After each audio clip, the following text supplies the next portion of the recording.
Kitten Features, and you're listening to Show X Live with Ken in a student accommodation all the way in Scotland, and Wayne in his white windowless van? Uh-oh, I better get out of here. Enjoy the show!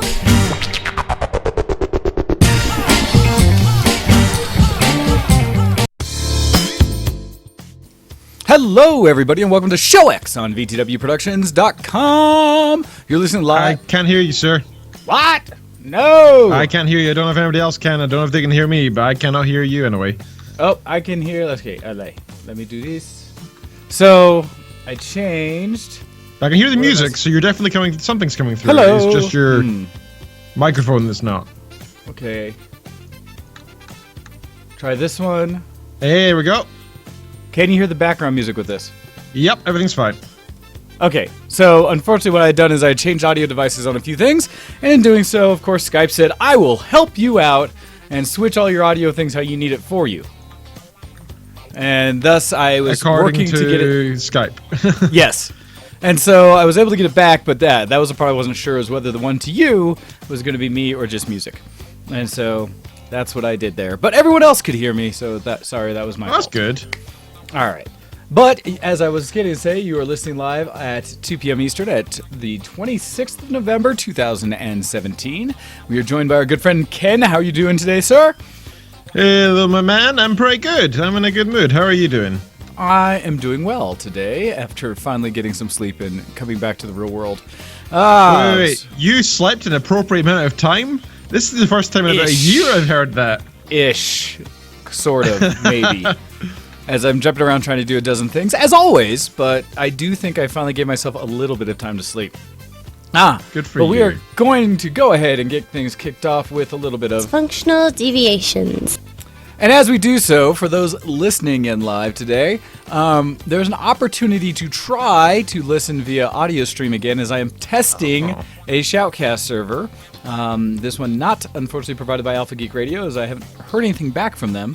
But one that I was just kind of playing around to see if things would work out. So if you check out the Twitter link / the Facebook link that I provided for the show today, there's an audiocast thing there as well. And so feel free to check out that feed. I'm curious to see how it works. And so going forward, though, Ken, what have you been doing this non-geeky this last week?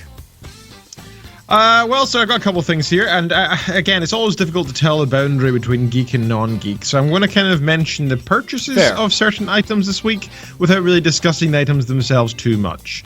That's kind of my plan anyway. Gotcha, and I also that makes sense. Yeah, I think so. And I've also got a slight your opinion is wrong topic, but it's not going to be controversial. I think it's going to be an interesting and academic discussion more than a controversial one. It's good, because I also have something for after our stuff about news and technology that we need to talk about today as well. So we'll have a little more other content than just us talking about ourselves. That's probably a good thing for everybody involved. Okay, so Thanksgiving was this week, and being a 50% American family here, we celebrated this year. We partly celebrated because Kit and I had a bit of I don't want to say a fight, but we had a discussion a week or two ago about how, she's been living here for years now and she misses her home and her country and stuff. And we think we should probably celebrate more American stuff and at least celebrate the holidays in an American style from now on. So We're going to try to do Christmases, Thanksgivings, Black Fridays, just a little bit of everything, right? Like we're going to try and do all these things. As much as we can, anyway, as much as is possible, because obviously we don't have a community to support us here. It's just going to be us. So it's not as if we can go out to like Macy's parades or whatever on Thanksgiving. It's just going to be us, right? So I said, okay, you know what? I'm going to take Thursday off, and I'm going to cook a Thanksgiving meal, and that'll be good. And so that's what I did. I took the day off on Thursday, and I went home, and now because Ken Features is a pescatarian, meaning vegetarian plus fish, which is the ethical decision and assumption that fish are too dumb to really count as conscious creatures that can feel pain and stuff, so killing them is kind of okay. but animals is a bit too far in pescatarian's viewpoint. And so I made a purely vegetarian meal set on Thursday, which was included a nut roast, and what else did it include? The sort of like faux beef roast. Gotta say, the two main dishes were actually pretty lackluster. Kitten said she said she really enjoyed the nut roast, but honestly, even though they are like the main dishes, to me they were so unimportant, because I made apparently a very traditional, and people in the audience and yourself can tell me whether this is the case or not. I think it might just be traditional in Kitten's family, but I'm not so sure.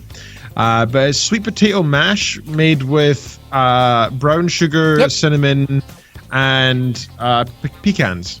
Yeah, so that is that is a fairly traditional Thanksgiving/Christmas dessert/dish. Okay. That's it's really weird here. Like I trying to find the ingredients in the store when I was asking people for certain things, like they were like looking at me like a weirdo. Like they were just like, "What are you doing?" It's like going out and buying a cucumber and sugar and I don't know, like car oil. It was just a bunch of weird things together in a basket, and I had to explain to like two different shop assistants what I was up to, because it was confusing for them. No, that's actually really interesting to hear, because I take it for granted that around the holidays in the U.S., all of these ingredients become very prevalent. They show up on all the shelves. They put them in the main displays for kind of the traditional things you're going to make. So things for your turkey, like the gravy and cranberry sauce, things like that, are in the store. And then like for sweet potatoes, you'll have canned sweet potatoes, regular sweet potatoes. You'll have marshmallow fluff, brown sugar. Things like that. Marshmallow fluff doesn't exist here either. Well, and so even just marshmallows, but they'll kind of combine all those things into displays so that as you're going to go get your traditional Thanksgiving meal or Christmas meal, you know where to go. You just go right to those displays, and you can get probably 90% of anything you were going to cook for those holidays, kind of with the general traditional meals aspect. And so, I think that only comes up if you ever try to cook one of those dishes off season. If it's like, I want to make a good, sweet potato casserole in March or something, and then you have to go find all the ingredients. Sure, that makes sense. I had that problem just on Thanksgiving Day itself, and in fact, I had I had to go to two different stores to try and get all the different stuff. And in the second store, the girl at the checkout aisle said to me, "So, are you having a big feast tonight?" And I said, "Well, yeah, it's Thanksgiving in the U.S." And she went, "No, it's not." And I'm like, "Yeah, yes, it is." She's like, "No, it's on Saturday." And I said, "Nope, you're definitely wrong. I know it's definitely today. My wife's American." She was like, "Oh, well, what's on a Saturday?" I was like, nothing's on Saturday. No. Like, there's nothing important on Saturday. It's just Saturday." She was like, "Oh. What about that Black Friday?" I was like, "Well, that's on Friday." She's like, "Oh, well, what else is there?" I'm like, "Well, the Cyber Monday." But what? Yes, there are other holidays. What's your point, lady? Like, what? Oh my goodness, what's going on here? So that was a bit weird. But, no, that's hilarious, because again, things I take for granted because it's our holiday, but the idea that someone else would think, "Oh no, that holiday is definitely not today." It's Well, you have to remember, it's kind of like treasonous almost for me to be celebrating this, right? I mean, I don't know what you're talking about. It's kind of an independence. That is only the 4th of July. UK. Only the 4th of July is Independence Day. Turkey Day is designed about when Christopher Columbus, blah blah blah, found America, blah blah blah, kind of thing. Just when European people came to better understand where the American continent was, it does not equal a secession from the UK or anything like that. No, that it doesn't. 4th of July. Still vaguely treats this. We're celebrating a country that has left our ownership, I guess. So I don't know. It just feels a little weird, but not in a bad way, because I don't see it that way whatsoever. So yeah, we did Thanksgiving. That was fun. So I cooked that sweet potato mash, and it was delicious. We've still got some left over. I made way too much. Nice. And then I did Black Friday shopping on the Friday. However, I only purchased one major thing on the Friday. I purchased the other thing on the Wednesday, weirdly, because the Black Friday sales kind of start early in some places, It seems like the deals were going on almost all month. almost kind of thing. Yeah. Like they're cropping up in the UK now. It's just the thing. Like, in fact, I saw something in the news saying like, it's strange. There aren't as many Black Friday shoppers as the shops seem to have expected. Like every single shop had Black Friday stuff. Okay. But I was walking through our local town centre, the Thistle Centre, if you remember it. And I'd say it looked kind of like a normal day. Like, there were, like some of the stores had kind of queues going out of them, but it was like the actual shopping centre floor was pretty normal. So, for example, the jewelry store had a lot of people queuing outside it. So that was a little odd. But anyway, so on the Wednesday, I went and purchased. And this was for Kitten Feature's birthday, which is in, 2 weeks now? And kind of for her Christmas, and kind of for my Christmas as well. An excuse to do a big purchase through everything. Yeah, exactly. It was a new... Now, I was planning on getting a 39-inch, because I had one in mind, and I actually originally got this on Amazon. I purchased a 4K HDR 39-inch TV from Amazon for a great deal. I purchased it for like £290 or something, which is really good here, right? It was a really good deal. And I was like, okay, that's great, cool, that's me sorted. And I got next day delivery, and it was like, yep, next day delivery. And I checked on the Amazon, orders list afterwards, and it still said, yep, next day delivery. No. And then, I was like, okay, and I got the courier tracking thing through the email, but this is a company called Hermes here. I don't know if you have it in the US. No, not Hermes. They were like, oh, yeah, 2 days' time. And I was like, nope. I chose Amazon specifically for no other reason than I wanted this now. I wanted this thing now. Because Kitten Features was off sick from work, and I said to myself, you know what, I'm going to cheer her up tomorrow. That was the plan, right? So the fact that they said this made me really mad, right? And I was like, well, you know what, I'm going to sort this. So I got in touch with Hermes, and I said, hey, you guys suck. What's going on here? And they said, well, talk to Amazon. It's up to them. And I was like, and I said to the guy, okay, but I'm saving your chat for reference. Well, yeah. And I did. Because like I've had this before where they back and forth, Oh yeah, no, they're just gonna say no, it's them, fault. it's not us, it's them. Yep. Oh, I hate that. Yeah, so I knew that might come, so I told the person that, and they were like, all right, whatever. Went to Amazon, and the guy was really helpful, and clearly he's been, it's probably a hard week for Amazon with the Black Friday sales. Yeah, I can tell you from my cousin's end, who works at an Amazon distribution center here in town, that it is definitely one of the busiest times of the year.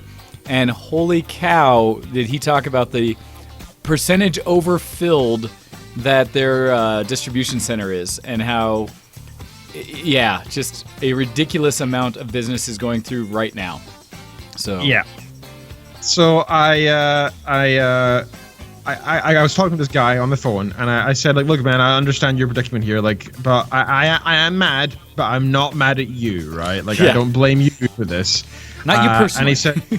Yeah, and he said, okay, I'll tell you what, I'll get in touch with Hermes and see what I can do. So he called them up, and I was on hold for like 10 minutes. He came back on, and he said, look, they say it's out of their hand. They've already got their schedule done for today, and they can't really do anything about it. I've requested it, but they said that they're not definitely going to do it, but they might. And I was like, well, that's not good enough. I took the day off work, and, I don't think it's fair that it's a maybe. So what are you going to do about it? And he said, well, there's nothing else I can do. And I was like, okay, I want a full refund. And he said, "Are you sure? I mean, like, I don't know if I'm allowed to." I was like, "No, you're legally bound to. Like, you have to. you have broken contract as far as I'm concerned. I paid for a specific service. I'm not getting that service.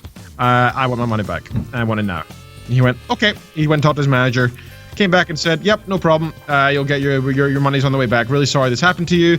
Here, have a free month of Amazon Prime, and also here's £10 gift voucher applied to your account. And I said, that's very nice, but please also log a complaint, not for you specifically, but for the company. I am very upset about this, and tell them I'm upset about Hermes specifically, not necessarily Amazon, but it's Hermes I'm annoyed at. Their distribution partner. Absolutely. And the guy actually said that at one point. He said, like, hey, well, it's not Amazon's fault. It's our partner. I'm like, yeah, but you chose to partner with them. They represent your company at this stage. Like, this makes me not want to use Amazon. That's the truth behind it, right? I paid for a service, and I'm not getting it, and I'm mad. So I canceled the order. and I picked up my keys, and I went out to our local electronics store, and I went and looked through all the models, and I bought a TV. However, that's the problem with going in real life, right? I planned to buy a 39-inch. I walked away with a 49-inch. So I now have a 49-inch. You got an almost proper size TV now. Oh, shut up! That was a little bit outside my price range. Like, I should not have done that, but it was. Who cares? What is life without doing silly, fun decisions occasionally? I'm usually pretty boring with these kind of money decisions, so it's nice to be a little bit silly sometimes. And so now I'm the proud owner of a 4K smart TV. It's got HDR capability, and it's really nice. I've played with all the settings, made sure it's optimal. Like, it was trying to apply some like warmth effects by default, and I'm like, no, none of that crap. Turn that off. I don't want you to like decide what the makers of the show want in the first place. That's not how it works. They decide, right? I want it on standard. Thank you very much. And so we now have that, and I gotta say, it's a beautiful, beautiful thing. It's just gorgeous. I'm still in awe of it every time I see it. I'm just like, wow, look at that thing. And also it comes with Netflix and friggin' Amazon and YouTube and Facebook Video and a couple of crappy other things on it by default. And that's good because it means I can get rid of all the other crap that was attached to it. Like, we had an Xbox 360 for the previous TV as our media center, and that was very slow. And it meant that just the TV standalone was pretty much good enough, right? It was fine. Yeah. Also, I tested the sound on it once we got it, and I said, you know what? This is better than our surround sound. The TV itself, standalone, is better than our very old surround sound, which, to be fair, was pretty broken. Oh, wow. And so I took the old 32-inch HD 720p TV, put it in the bedroom with the surround sound now put in the bedroom as well, which is nice, and just have that TV standing alone sitting downstairs in the living room, which is very great. Nice. And I'm very happy with that. And that's only part of it, right? So Black Friday sales come along, and I sort of say to Ken, hey, I know what you want for your birthday / Christmas coming up is a PS4, PlayStation 4 Pro. Well, she just said a PlayStation 4, but I decided Pro because I was like, why would we not do that right now? we now have a 4K TV. Why would we not get the one that's 4K? That's capable. Right? Yeah, absolutely. So I go and I say to her, would you like this now, or would you like it on your birthday? And she says, well, if you're going to offer. So I walk in the door about a couple hours later, and with a 4K capable PS4 PlayStation Pro. 4, which came out 2 to 3 weeks ago. So it's top of the range new console.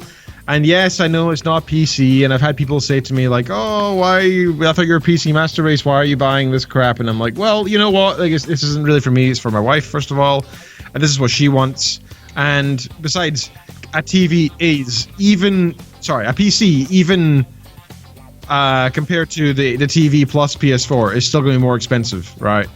Like the ability for me to have my home entertainment system, my sound system." My gaming console, all of which has Netflix access, Amazon Prime access, and all that stuff all inside it. And then we can plug it out, sit on the couch without any additional stuff, and with the extreme ease of use as well, without having to faff with operating systems or whatever. No Kodi or anything like that. It is absolutely much easier to have a PlayStation and such. Not saying it's better for game quality, not saying that whatsoever. In fact, I've repeatedly said in the past few days, while playing with the new PlayStation, that I'm very mad about the lack of an SSD in it. Because that's the big... Don't get me wrong, the graphics are more beautiful than anything I've ever seen before, because I've only worked on my old computer, now completely dead gaming computer. So, I've never really seen 4K at all before, so it looks absolutely beautiful to me. And the only thing is the loading screen takes like a minute, right? Like, you load up The Witcher, a minute. And I'm just like, what's it doing? Come on. That's pathetic. Needs like, SSDs.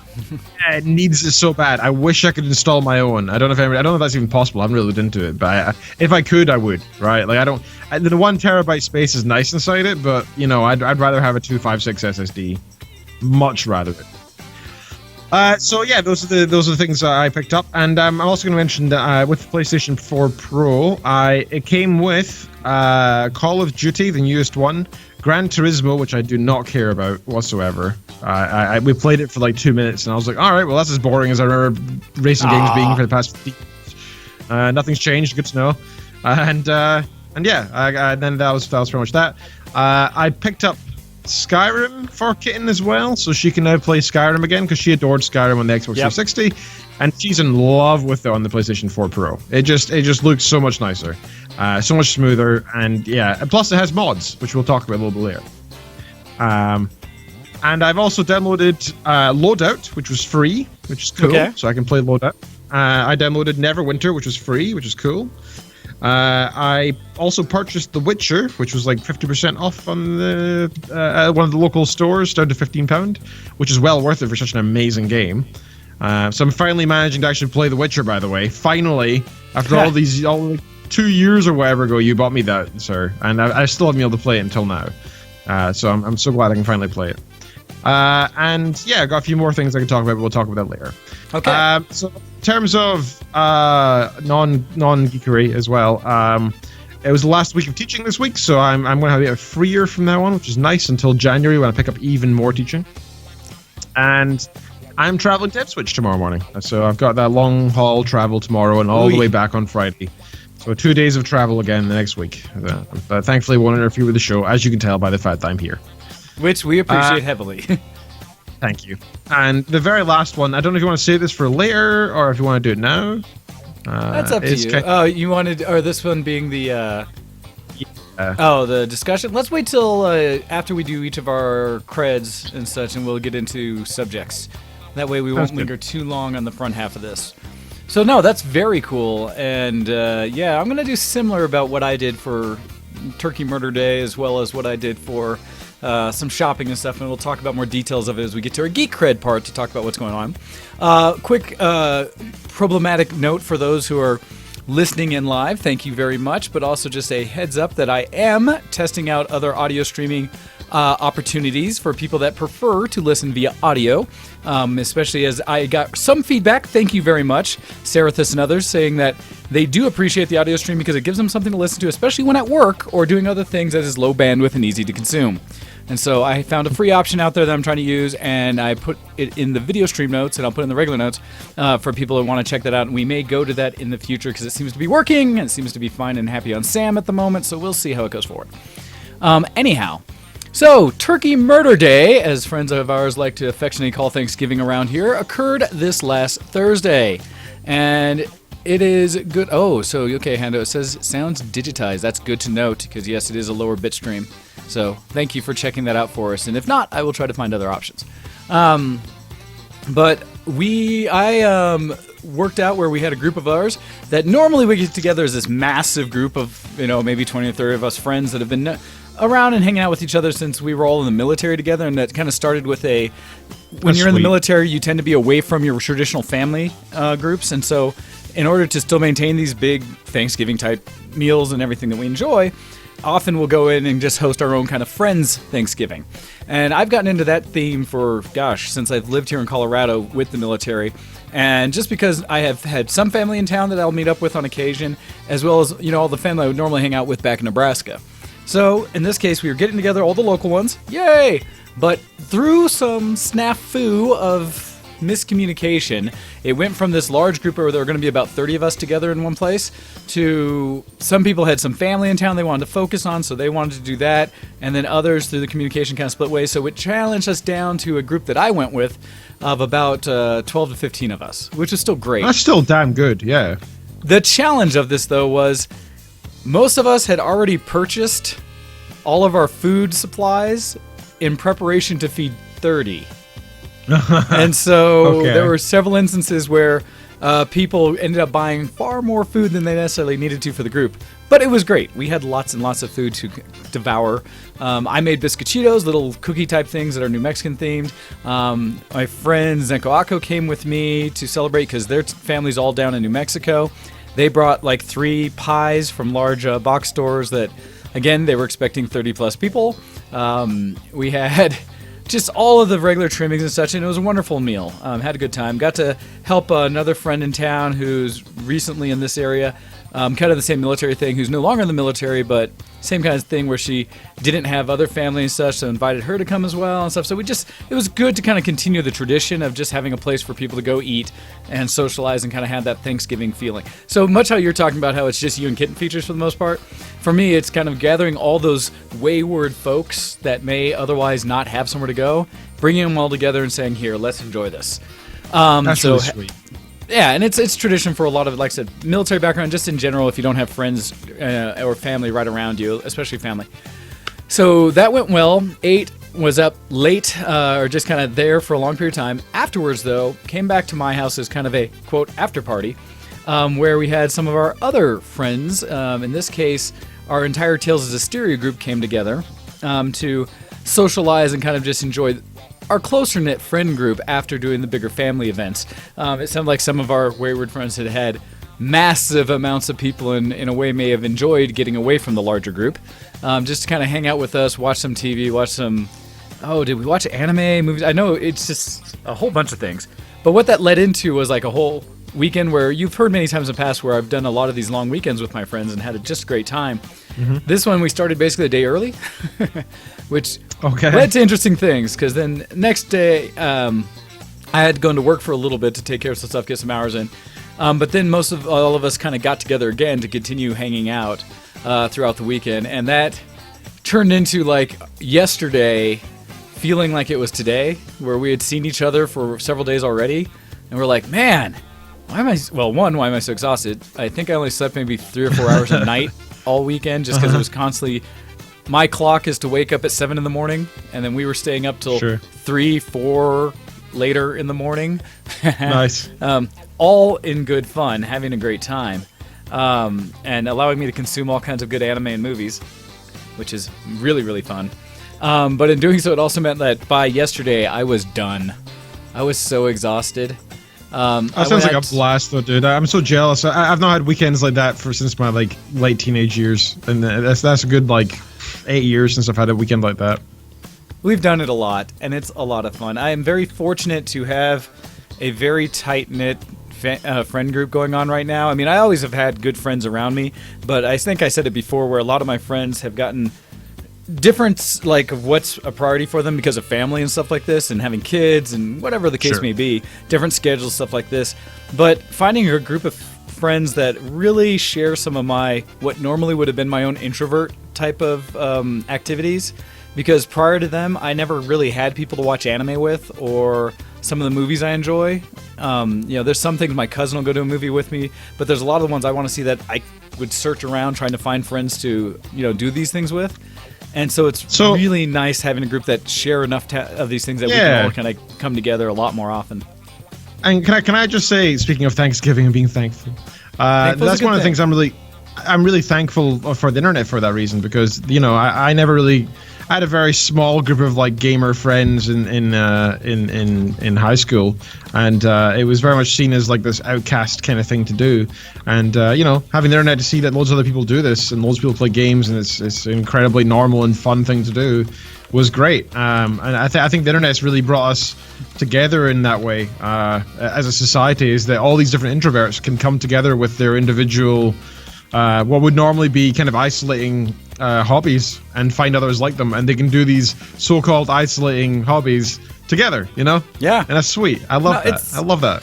It's great. I mean, we talk about it's how we met originally, was doing the show and internet, and how we Hando and everyone else, to the point of actually being able to meet up and run into people. I have been talking more and more, Ken, about how I plan to come visit you again, and I may want to bring my squad in tow.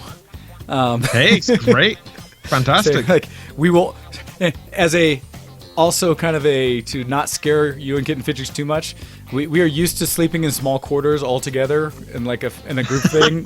We've learned to share heat as needed and things like this. So we'll have a small this time of year you would need to, in a way, for a large group of us. But seriously looking at, there may be a day where I'm like, Ken, so is there an opportune time that a group of us could come for a week?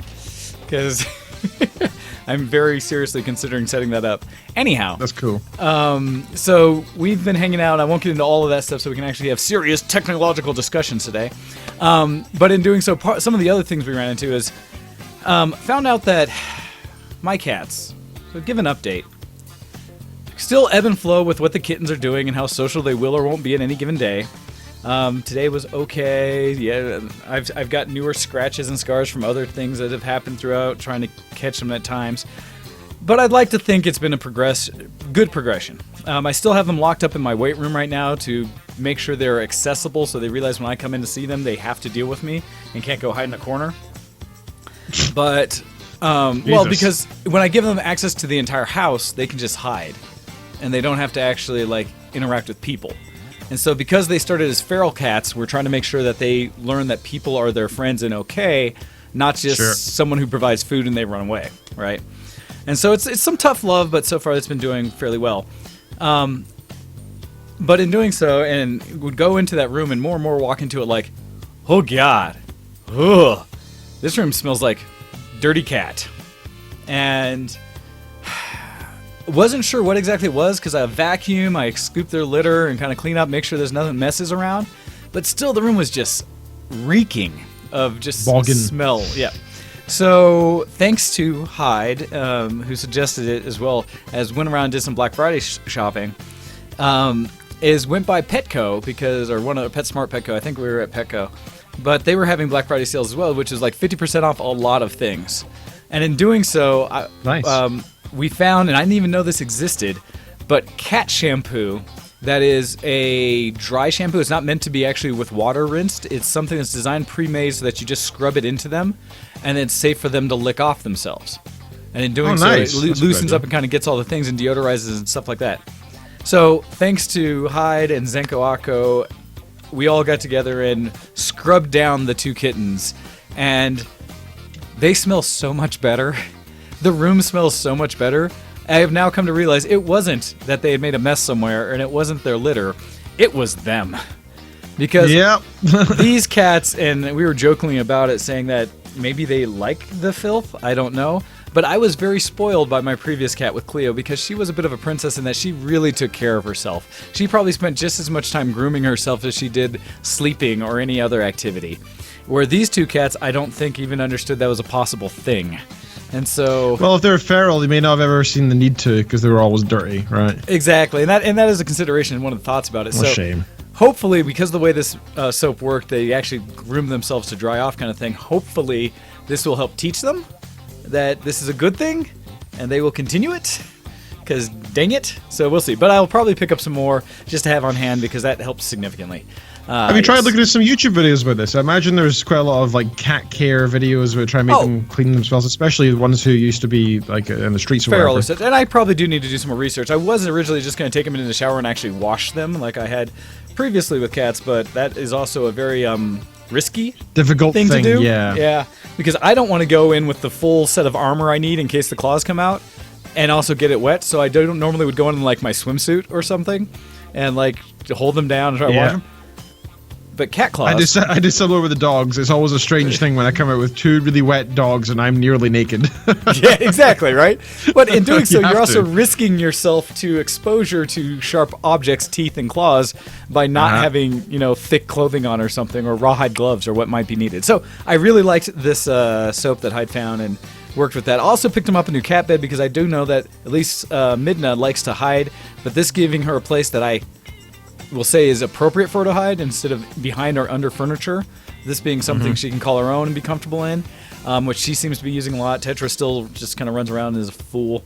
But for the most part, better progress with the cats. Also commenting that, what is it? My Tamagotchi, which is now, how old are they now? 2 weeks old? A little less? Has evolved again as of today. I'm actually very curious to hide whether hers had also evolved, because mine was initially, went from egg form to what I would only best describe as a duck-like form, and is now what looks like an unhappy potato or apple or something. Can Can somebody take that, like, again, audio clip out of there? Just the unhappy potato. So I'm holding it up to the camera, and it's mostly focused in so people can see it.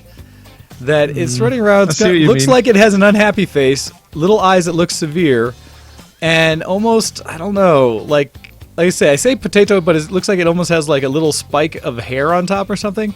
So more like apple or something like that it's doing. And so I don't know what it's supposed to be, and I don't know if it'll evolve further. But that's currently, I still have my Tamagotchi alive after more than a week. That's a step better than I did originally when they came out. And it has evolved again, so that's kind of cool. Other things. All right, so Black Friday. So I talked about cat stuff. I need to go back, and now it's after sales, unfortunately. I need to go back. I was going to get a cat tree as well to put up next to my bed. I didn't find one I loved. I was going back and forth on that. But I did pick up some Christmas tree. Well, I also picked up a nice. So apparently Hyde's also evolved. And she says that hers has a comb over.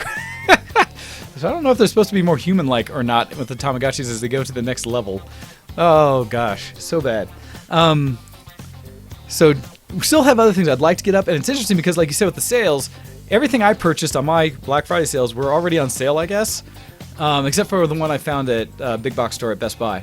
So it started out, got cat stuff, dishes and things, really nice because all half off, so it actually made it much less expensive. Also picked up technology. Two things. One you'll appreciate, Ken, so I can't wait till we talk about these a little further. I picked up, well, I'll start with this one. At the Big Box Store, because I can show it right here, I had been fighting with my headset recently, my audio headset. My old Logitech 930, I think it was, wireless headset. Mm-hmm. Loved the thing, amazing quality. But over the years, whatever, it got to a point where it was just not keeping a charge, constantly kind of falling apart, little things like that. Right. Well, my cousin for a length of time has, and some other people I know have picked up recently, the Logitech's top-end 7.1 version, which is essentially the Artemis or something like that, but it's the 933, which is their new top-end wireless/wired. It actually comes with several adapters, so that you can plug it in with any normal headset as well. So regular audio. So I could actually use that on the PlayStation or Xbox or somewhere else, or just with regular things to carry around. Nice. Battery is supposed to last like 8 hours or so, 7 or 8 hours. And so very nice. I could use those as just a regular headset walking around now. Although I think, because I don't know if they're truly Bluetooth or not, I wonder if I could pair them up with like my phone. That'd be curious. So got that headset. They put them on, looked sounding great. I had some little issues where I had to update the firmware and kept bouncing for a while today, but finally got that working. Also, I guess I could say, I'm going up in price, I suppose, with technology. I got my new phone. And I was really happy about this because I was supposed to get this tomorrow. It was scheduled when I ordered it that it was supposed to arrive Monday, the 27th. And I was, the day I got home from, what was it? No, it was the day before Thanksgiving. I got home, and when I was getting ready to head out, I looked, and there was a box in front of my house, and sure enough, when I opened up, it said it was from China. I said, I know what this is. And so I picked up, and I got my new iPhone X, or iPhone 10, depending on how people want to call it. And I had ordered this month or so prior, a couple months prior, and they finally shipped it to me, got here early. And so I at least now have technology again, because my 4S had officially died completely and wouldn't even turn on again. And so I had been going several days with, oh, so this is what it's like to not be able to communicate once you're away from your computer. Isn't that lovely? So how was that, by the way? I've been to ask for that. A bit, not stressful, but you come to realize how often you use it for just even little communication. And the best example is I'd gone to a birthday event that Saturday, the last Saturday, and in doing so, I was able to message on my computer, I'm getting ready to head out. I was able to message, yeah, guys, can't wait to see you. But once I left, that was it. Now I had to assume no plans had changed, that things were all going to happen when I got there. So I get there and start walking around. Don't see anyone initially, because there was no real discussion about where we were all going to meet up, just that we were meeting at Dave & Buster's. Did they know that you were phoneless, by the way? I somewhat put it out there. I didn't go out with like the whole, holy cow, guys, I'm without a phone, help. I just did a kind of, yeah, I'm not going to be able to communicate past this, heads up. And that was kind of it. That's but fine. I got there, and thankfully they saw me, and I was able to kind of come over and boom, oh, thank goodness, okay, got it. And had fun and did all that, but then it kind of went into a thing where I couldn't communicate with any of my external group from that party, so I wasn't able to coordinate Of course. whether I was going to re-get together, further. We had kind of had loose plans with my tight-knit group as to whether we were going to see each other after I did that or not. And so I couldn't tell them or anything, so I just kind of went for a bit and then eventually came home. And admittedly, it all worked out, but it was just a little different. And driving and knowing that if something were to happen, I myself could not communicate with anyone. And oh, by the way, even worse, even if I did have something happen and I needed to communicate people and I maybe flagged someone down or borrowed a phone or something, I don't have anyone's number. Because I can just click off the little remembered list. And so I think I talked about it a while back that the only other phone number I ever remembered was my mother's home phone, and I think my friend Shady's, Chris's cell phone. I think I could still pull off if I really tried to, because I kind of remember the pattern. But that might be it. And so that was a little just nerve-wracking to think that, nope, I got nothing. If I can't do this, done. Anyhow, so that was entertaining. But it worked out. I did fine. And now I'm much more thankful to have technology again that can do more than just like see stuff. I can actually play games and stuff. Like, Pokemon Go is now a thing in my life again. I'm so happy about this. As silly as that is, I'm so happy about this. Anyhow, How about all your logins and such? Was it okay to log into all your services, etc.? So Okay, the 'cause I know beauty of sometimes this, it's a pain. well, the beauty of this is maintaining my Apple loyalty, for as much as people will judge me on that. The beauty is the backup of it works great, and so I was able to just plug this in and get it started within less than an hour of everything up and That's running, good. updated, That's really and good. all of my settings back on it. And so that transition's actually been pretty straightforward and easy, which makes me happy. So that's been one of the easier parts about it. So far, quite enjoying it. It's interesting and weird that the face recognition technology versus the thumbprint reader, because I can just look at it and it like says, "Oh, hi, I see you're here," and unlocks itself. And yeah, so I don't know. I'm still getting used to it. But so far, it's just another phone. It's fast and happy. And so I have my iPhone 10 now, and we'll see as I go forward if anything memorable comes out of it. Continuing on. So the most expensive thing I got over this holiday weekend and season and such, because I also got a little knickknacks and some gifts, some initial gift things. I kind of did it what you're supposed to, I think, which is start buying Christmas gifts at Black Friday. So I got a couple little things. The bigger things I'll probably have to do on Amazon, anything that I have to ship, because shipping things through the regular service, it costs too much. And so I'll just buy it direct and have it wrapped for me and shipped directly to people, because much easier. Damn right. I also got, technology-wise, similar to you, Ken, a new TV. And one that, what do I We're want to say? bad. We're both bad. Blame and hate towards my older brother for last week jumping into the show and posting a link to what he wanted for Christmas. Because I was almost convinced I was going to survive off of just a simple upgrade to my television with a newer LED screen, whatever, thing. Because my original TV was a 55-inch, and for people who've been in my house, they've seen that it had a pretty big gap around it of what could, and so I knew I could at least fit a 60-inch in there, no problem. And having done some measuring, I knew I could fit a 65-inch in there. And over this holiday season, I saw 65-inch TVs, 4Ks, for as low as like $600. So I thought, that wouldn't be a bad deal. Until I went to the candy store and started looking at some and found the nicer Samsung 8000 series 65-inch LED screen, Nice. which was on sale At least you should look at the OLED ones. So, Oh no going way. from that Samsung I was looking at it, I was in the candy store looking at the Samsung there. Beautiful 65-inch screen. And just watching they were playing various content, I was like, oh, this is really nice. This will be such a nice upgrade from mine. A little bigger in the bezel around it, so I'd have to tuck it under my screen. I'd probably have to get a ceiling mount to actually be able to get it and be able to turn it, so I could get behind it. But at least it would fit in there and I could use it.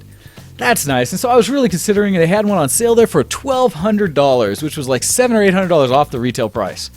It's like, this isn't bad. It's more than these $600 ones, the little cheap Vizios and such, but I'm going to like it better. I know it's a higher quality set. It has better web interface. It's got that darker black, all the stuff that you really want.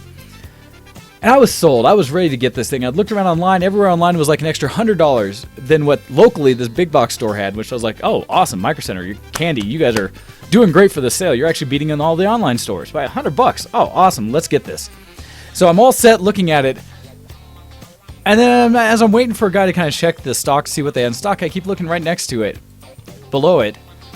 And they had this LG 65-inch OLED screen. Just sitting there. Just playing the same content. Incredibles, I think, is what they were playing. And I'll tell you, LED technology has gotten so much better in how they do their blacklight and stuff, how they local dimming, shutting off the back screens, things like that. But even then, there's nothing truly as black as just not even illuminating the pixel itself that's producing what should be a black image. And OLED is such a great technology in that it lets it set the color and brightness per pixel on the screen, not through an LED array behind the screen. And so when you see an OLED screen, and arguably the best of OLED technology, which is currently from LG, because even better than the Samsung version, sitting right next to the best Samsung television that's not OLED right there, you start to appreciate what new technology does. And they had one in stock, the one I was looking at. They had actually a variety of them, but the thing that LG has is a lot of them they offer with nice built-in sound bars. Essentially, they've upgraded to the Dolby Atmos technology, which is beautiful technology for sound reproduction. But I realize I have a surround sound setup that's really nice, and I need a new receiver anyway, so I don't need the sound part. So do you have one that doesn't have that? Oh yeah, we have the lower model that is just the screen. And so then I looked at it and ended up with an OLED 65 B7A television from LG, which has now replaced my 55-inch in there.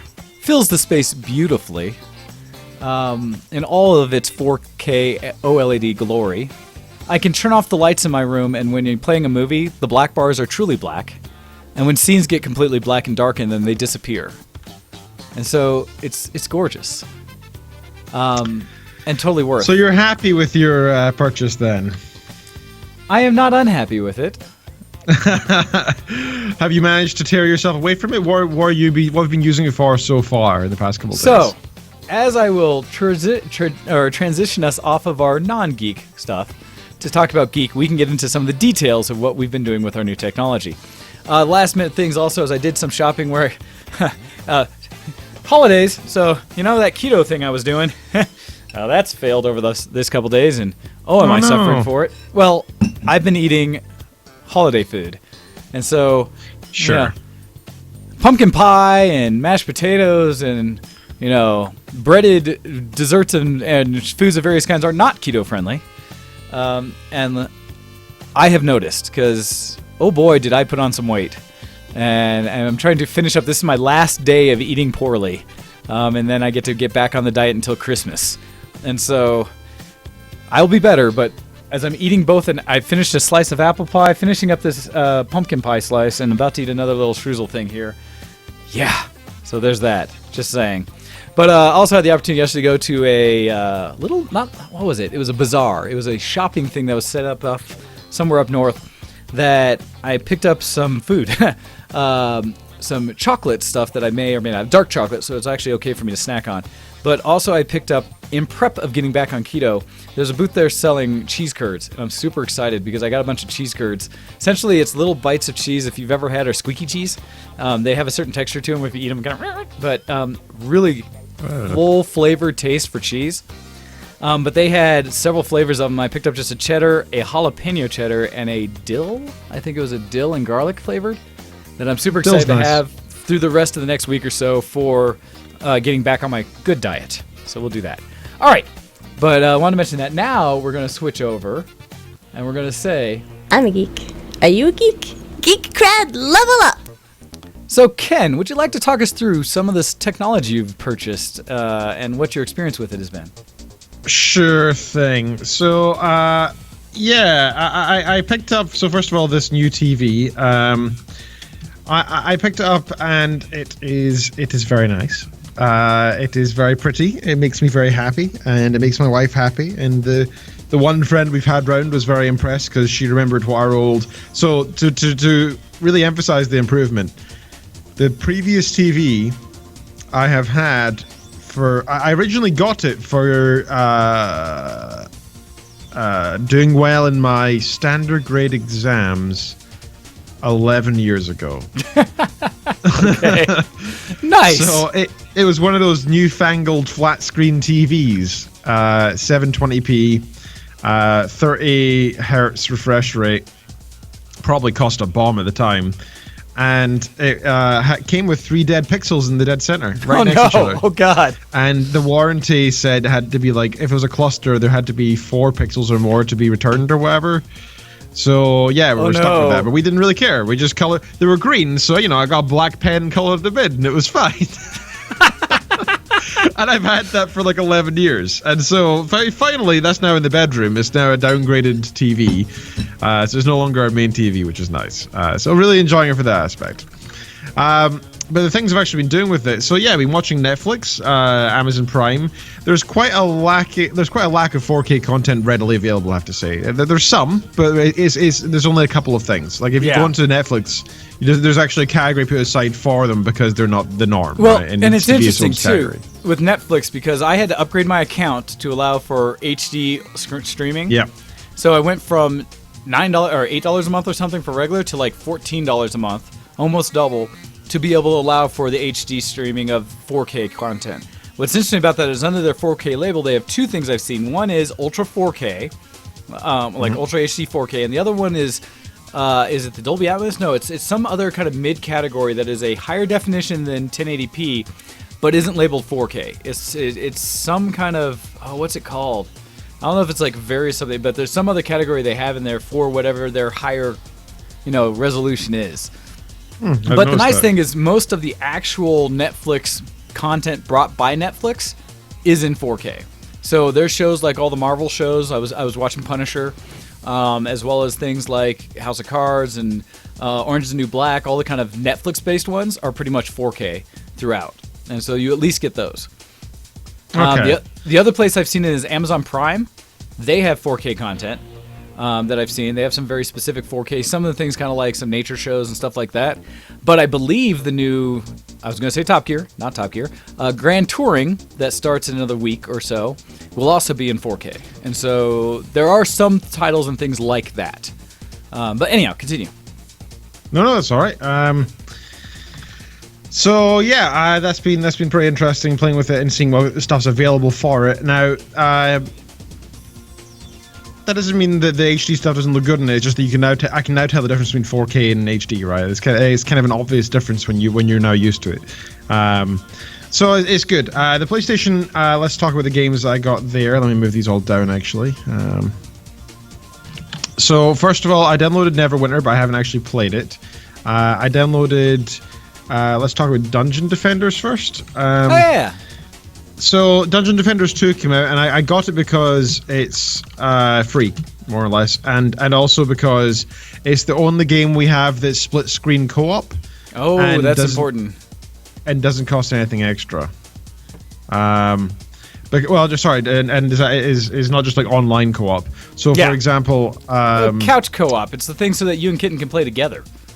Exactly. I mean, we actually logged into. I was really annoyed with this actually. Orcs Must Die 2 is free, right? But we got it specifically so we could play together. We thought we'll download this because you know how much I love Orcs Must Die, and I thought it'd be fun if we could play it together. We cannot. We need to go buy another PlayStation for us to be able to play it together. It's ridiculous. It's just nuts. Why don't you allow it? Seriously.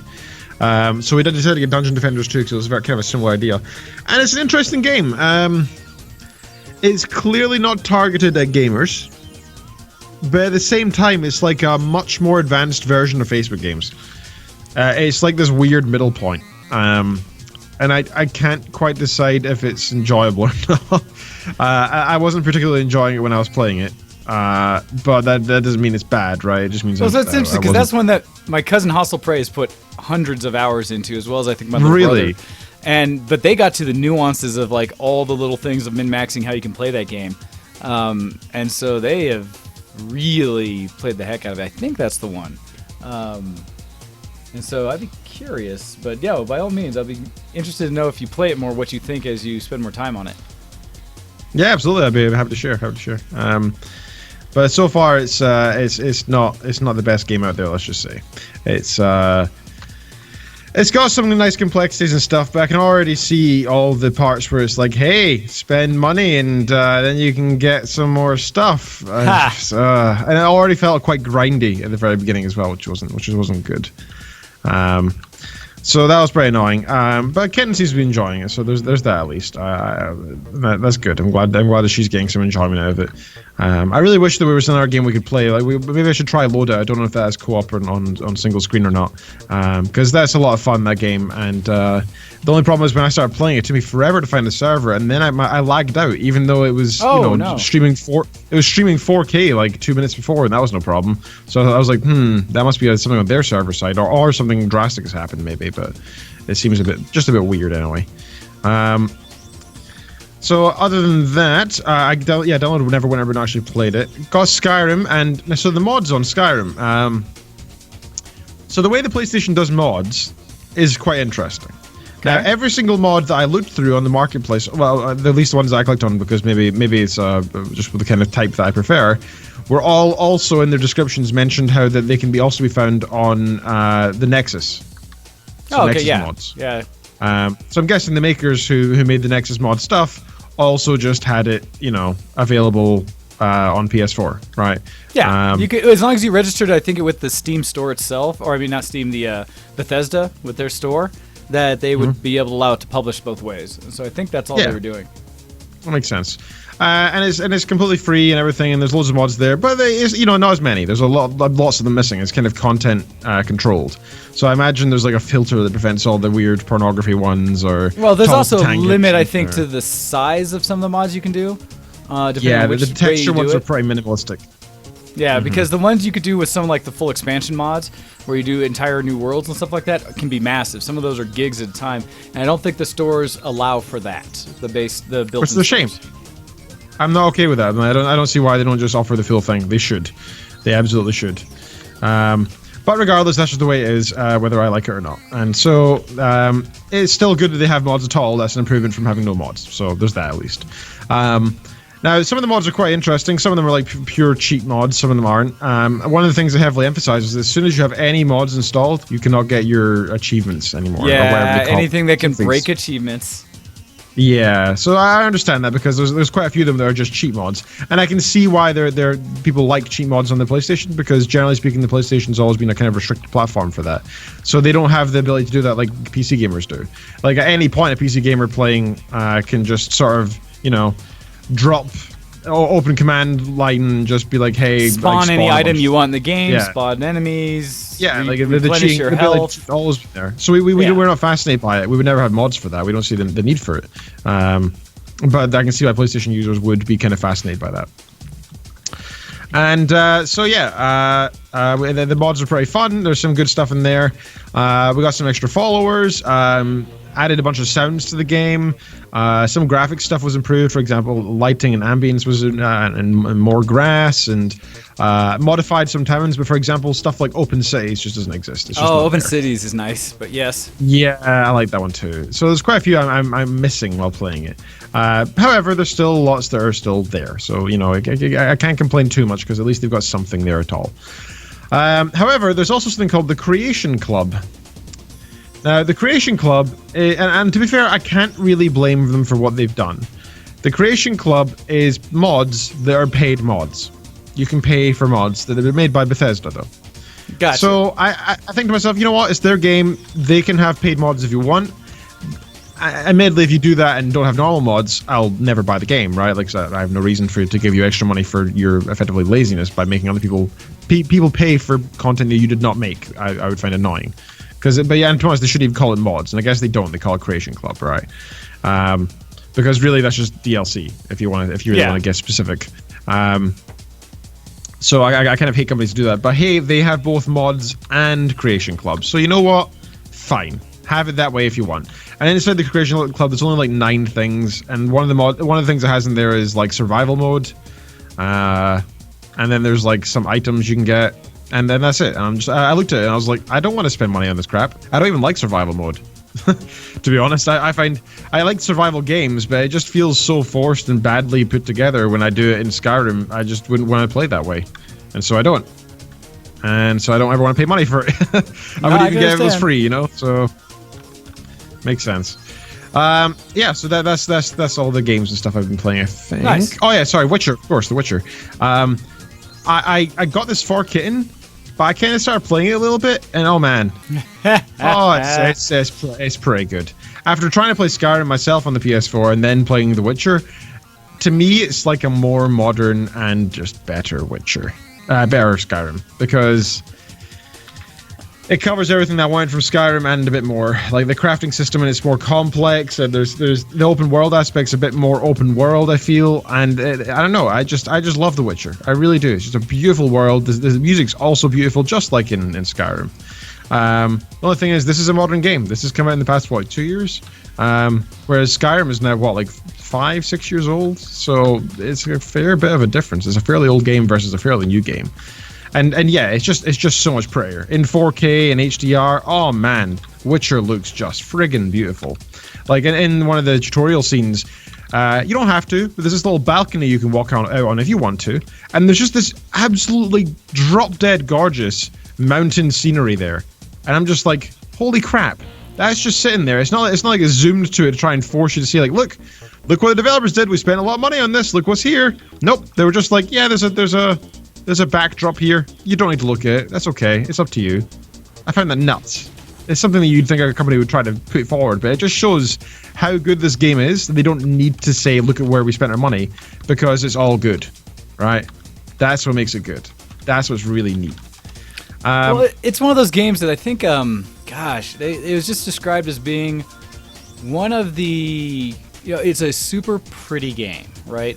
Oh, yeah. Super pretty. And just in the way that everything is able to be played is phenomenal, and it's one that I know a lot of friends who've played it and really enjoyed it, and it's something that everyone should check out. If you have the opportunity, if you like those kind of games, you should check out some Witcher 3. It is phenomenally gorgeous. I'm actually looking forward to whenever I can finally pick up a 4K monitor on my own screen to play it on, because I have Witcher 3. You have a Steam Link, don't you? I do have a Steam Link. Although I haven't plugged it in yet. That'll be interesting, because I don't know how that would work with my 4K TV. So I imagine lovely.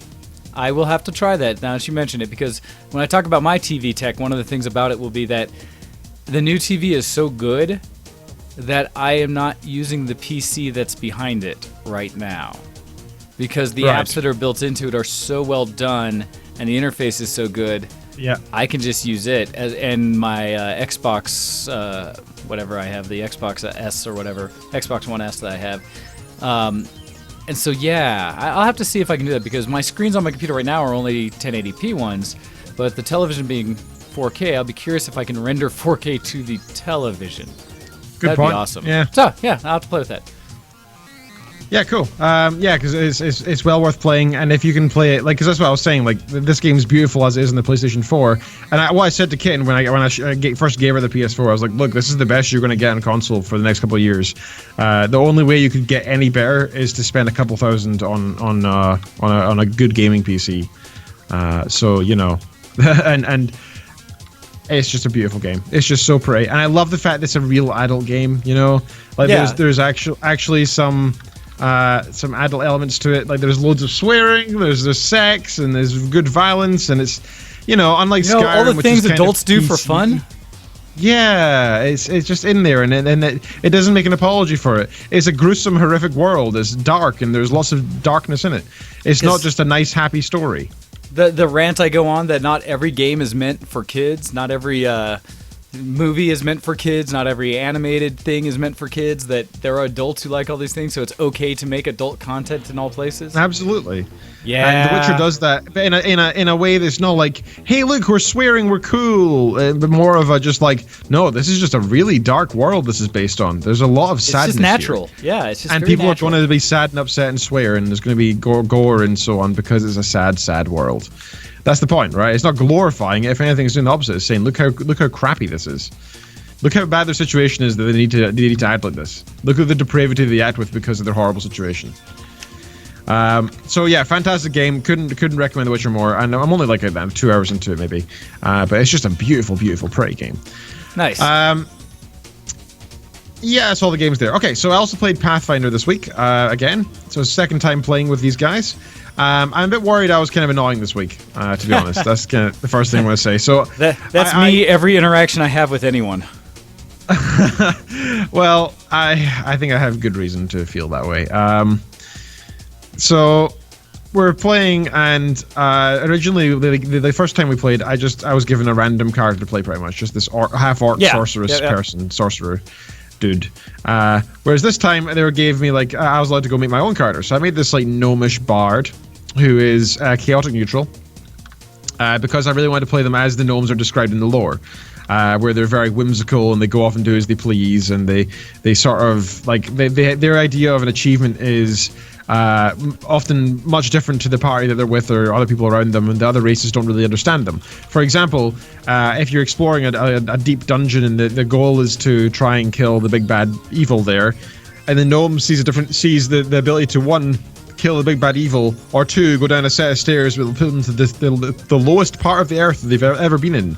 They will see that as just a worthy goal, just because they have weird goals. They have weird ideas of what counts as achievement. But that's the same as getting a good promotion at work, would be doing something like that, or finding a really shiny pebble, right? So I decided to play mine kind of true to the lore, and the problem is that makes you an annoying character, right? Like the character I was playing was just an annoying character, because they'd be like, okay, so for example, we found out that in the town that we were in, there was these guys called the Yellow Jackets, this gang called the Yellow Jackets. And so my gnome, sort of half paying attention while looking at some plants or something, heard that the group has to go and find some yellow jackets. So my gnome went outside and found the first person that she could find who was wearing a yellow jacket, cast charm on them because she's a bard, so has access to charm. Okay. Easily did it because of like high skill in charming and performances and stuff. And I brought them back to our secret lair to be interrogated or whatever. And I was like, hey, look, I brought us back a yellow jacket. And like half the party were out exploring, trying to find more information and being sensible. And there was only one person left behind to like look after stuff while they were away. And this dude was like, what? Why did you bring him here?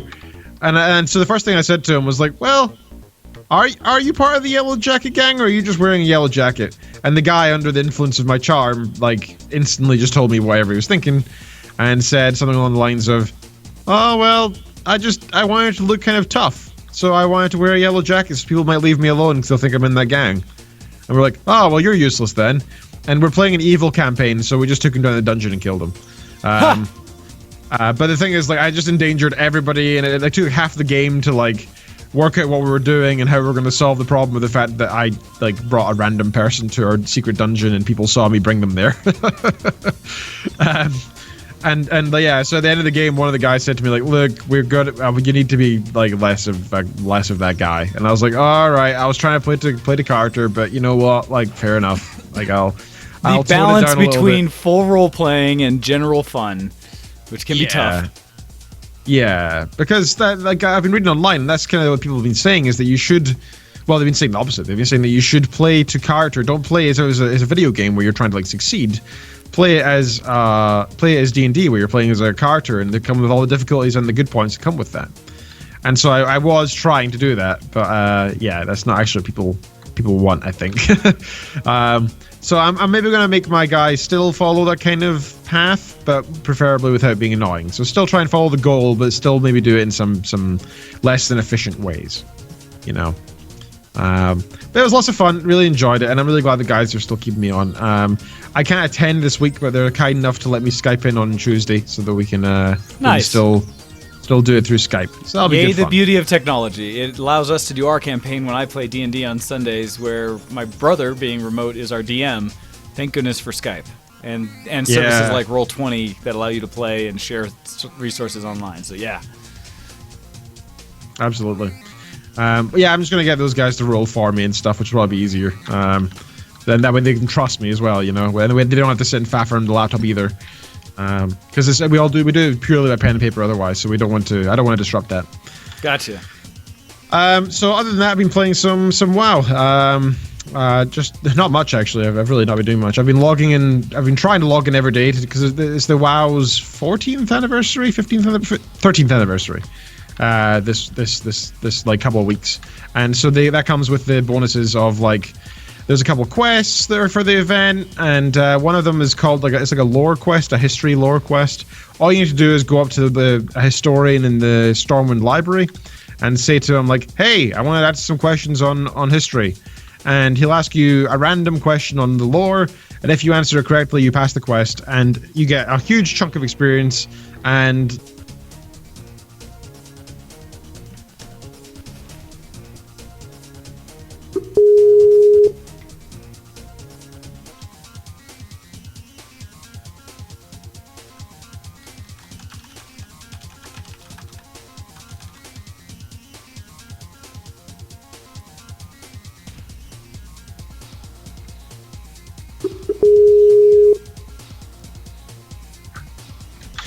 that was annoying. So the stream the Skype kept telling me that you were offline, but your call kept coming through, but wouldn't let me accept because it thought you were offline. Yeah, so that was my interwebs deciding to drop completely. That was a ISP issue, similar to what has happened in the past. So I'll be calling them again to say WTF. And yeah, do you still pay for your business? Your business line? Oh yeah. Yeah, that should not happen. You tell them that you're affecting your business, and you and that's what I did. That's what I did last time. The challenge last time is they said it was because I were getting interference from my line, and so I had been capped for a thing. And so that's all was cleared up last time a tech came out. So I'll be curious to know what the issue is now. Yeah. So that'll be a fun discussion I have with the ISP. Anyhow, with that, I was going to take a break, but I think we just did. Yeah. And so with that, we won't be having a audio break today. Instead, we will continue on with Geek Cred and what we were talking about in the past, kind of wrap things up. So before dropping out, Ken, you were finishing up talking about WoW and how you'd been doing with your characters and doing the gaming of the system with all of your guys there being able to do the little quest each day, which is fine. That's just using the system and doing like a login reward each day almost. So I don't see any problem with that. It's a yearly reward. That's all it is. Yeah. And plus, you do have to answer a lore question correctly. And to be fair, I've now memorized them all. So I don't even read the questions anymore. I look at the answers to see, and I know which what answers one it is. show up for the. Yeah. So that's all I need to remember. So it's easy. Gotcha. Anything else you want to say about that before we transition mine? No, that's all good. Please take the reins, sir. All right, so I don't have much really to add with the overall geek cred that's coming through for my week this week. Did want to mention that I have played a video game, because as I got these new headsets that I like so much, that are nice 7.1 and sound beautiful, have a much deeper bass in them, I decided to check it out on something that would have good surround sound that I could check on my own, and so I played some more Doom. Which is funny because Doom has been out for, the newer Doom has been out for over a year now or so, and I still haven't beaten it. Because I get stuck on some levels where I had tried to 100% it by finding every secret and every little side quest thing. And had done that last time I got stuck, and then I just said, I just need to beat this game. So I started playing through and finished the level I was on after almost 100%ing it. And then progressed to the next level, started playing it, and just reminding myself how good it is. Doom is a gorgeous game, and it's one that if you haven't played it, you really should. The campaign, and don't play for the multiplayer, the campaign in the newer Doom that came out is phenomenal, and the game is gorgeous and runs spectacularly, even on lower systems. So I really highly recommend it. And it's one that I will say even more so today because, hey guys, there's a Steam sale going on right now. Are you kidding me? And, for the autumn Steam sale or whatever it is right now, and if you haven't played Doom, it's on sale right now for like $15. So you should check that out, 50% off. Amongst other games that are throughout the library of things that are on sale right now. There are so many. Rocket League's only like $10 right now. Most games are about 50% off for any of the slightly older ones. And those are two I definitely recommend. As I keep looking through others, like I'm running an Ark server right now that, sorry, when the internet popped, everyone got dropped off. But if you want to play Ark, it's $30 right now if you haven't played it before. As well as some of the other games out there, like Nier Automata is $36 right now, and all these others. So throwing that out there. Check out the Steam sales. I am probably going to survive without it because I already own pretty much everything out there. Although Mafia 3 is on sale, it's like $15, and I've always wanted to play that one. I loved all the Mafia games. So we'll see. What's funny? Steam sales still excite me, even though they have absolutely no reason to. I have no way to play any of the games on there. Well, my challenge is I don't have time to play any of the games. I'm trying to go through retro kicks and play other games. I'm supposed to be playing more Zelda right now, Majora's Mask, and I haven't found time to sit down and do that.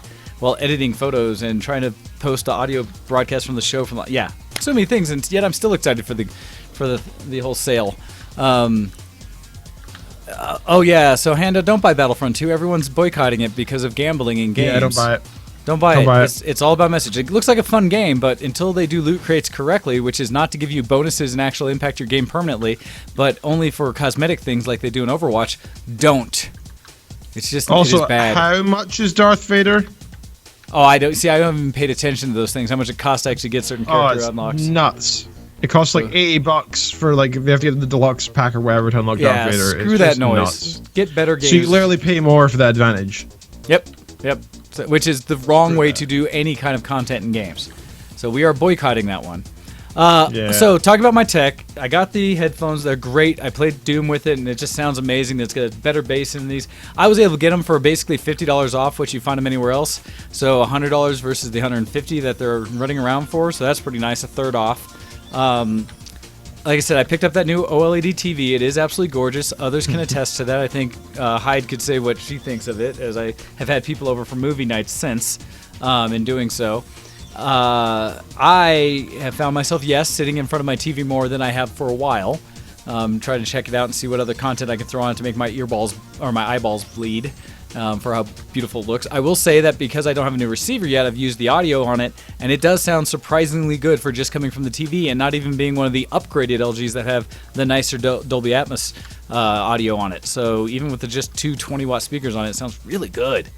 Yep. And I'm happy because it finally fills that little TV space pretty much perfectly. I still want to get a ceiling mount thing for it so I can rotate it comfortably because it just barely fits in the space. But in doing so, it really fills it nicely. Gorgeous image. And so have been enjoying the heck out of the new technology. My phone, my headset, the TV, some other little knickknacks and things like that. You're spoiled this Black Friday, aren't you, sir? Spoiled, and will be paying for it for some time. And so there's that. Yes. Yeah. But anyhow, so we will transition out of the Geek Creds section as we do all this and not looking at Steam sales anymore. And we'll switch over to talk about Technology, news, and more today on the Geekoscope. So, today on the Geekoscope, actually, to transition to that, we did get an email real quick that I wanted to mention in there. This came to us from our friend Cupcheck. And it said, "What's up? Howdy, guys. When is the worst time to have a cell phone stolen? Answer, the week before a convention. Question, when is the worst time to lose a debit card? Answer, at the convention." So, in the past 2 weeks, they were both pure hell, as both happened to Cupcheck with working on every holiday the past 2 years at work has driven him absolutely insane. Nerd cred? How about the 197 hours in Pokemon Silver? Well, it doesn't count, as I left my DS on most nights as I passed out. Ha! So, false hours. Question, thoughts about the TMNT, the TMNT being added to the Injustice 2. Oh, I didn't know that. I just don't like guest characters interrupting my story arc. Akuma in Tekken 7 is an exception, as I'm a huge fan of the character. Take care, that from Rando Cupcheck. So, yes, you, it sucks to have lost your technology and those times, as well as debit card. That is always a pain in the butt. And sucks dude. especially when you're at an event where you're expecting to spend money. So, Yeah. sucks. Sorry to hear that, Cupcheck. Hey, think of it as saving money as well, though. Think of it that way. So it's interesting because when you talk about Mutant Ninja Turtles being added to Injustice 2, which is a fighting game, I don't know if I do or don't feel about that because I like more characters to choose from in fighting games. And admittedly, I don't really follow fighting games for the storyline. I did enjoy it in the last Mortal Kombat I'd played when it was just Mortal Kombat. The storyline actually kind of worked in that one, although it was somewhat like most fighting games, coluged. So I don't know if it affects me in any negative way. I just like having more characters to choose from, especially characters I like. So I wouldn't be against it. Now, if they try to throw them into the story arc as well, maybe. It confused me sometimes, like in the Super Smash Bros. Games, I was always like, why, how are all these characters here? There's so many IPs. What's going on? It wasn't really a bad thing. It was just like, I don't understand. Yep. Well, it was like I was in a store the other day when I was doing the Black Friday shopping, and Hyde saw a we saw a toy that was Iron Man versus Mega Man. And it was kind of this like, what? How do those fit together? I happen to recognize where they came together, and that's because it was toys from the game Marvel vs. Capcom. Or, was it Marvel vs. Capcom? I think, yeah. And so they were both characters in the fighting game, and so it makes sense as a two mechanical mashup type thing. But if you don't have that reference, yeah, you would think they would never cross paths, and therefore why? But interesting. All right. So this week in our news section, Ken, you wanted to bring up a discussion point, you said.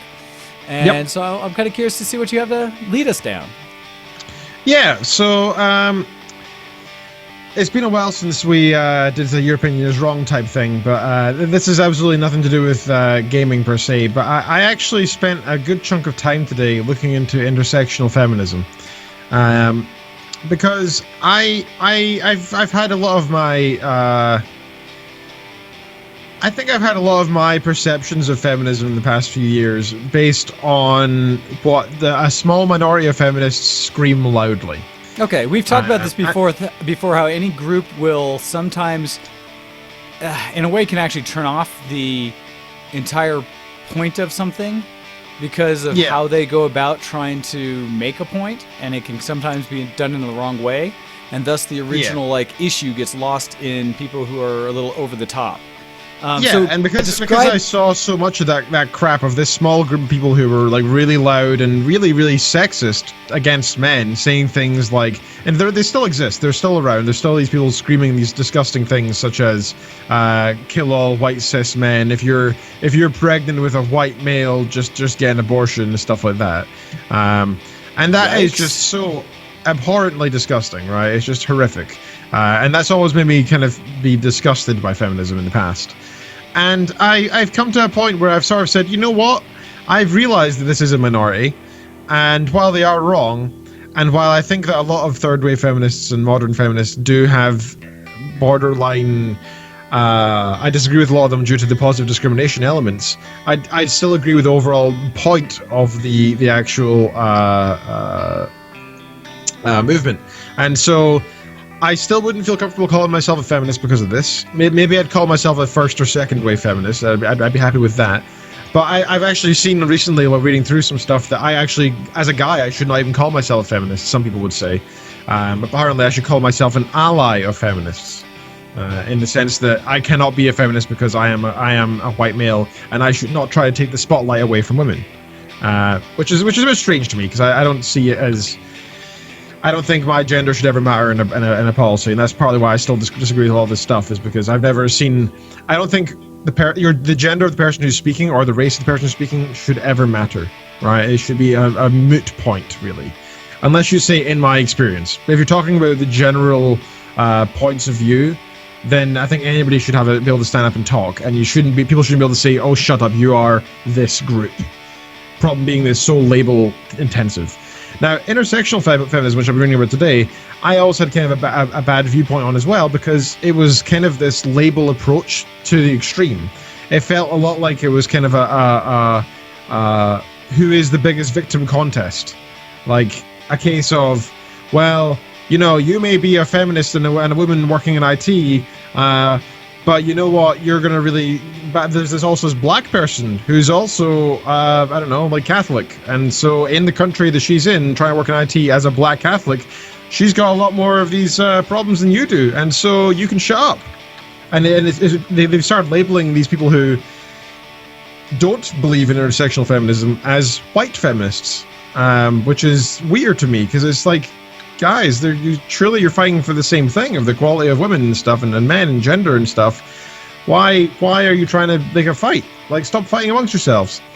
But you know what I've realized is that I actually agree with the main premise of intersectional feminism, which is the understanding that our society, and all of society, Eastern, Western, Southern, Northern, left-wing, right-wing, pro-men's rights, pro-female rights, whatever, is very, very convoluted. We have a huge different set of groupings. Now, let's imagine a friend group of people, like I don't want to point any specific realistic ones, I'm just going to make one up. Imagine a group of friends who are really into comics, right? And it's a bunch of dudes from high school who are really into comics.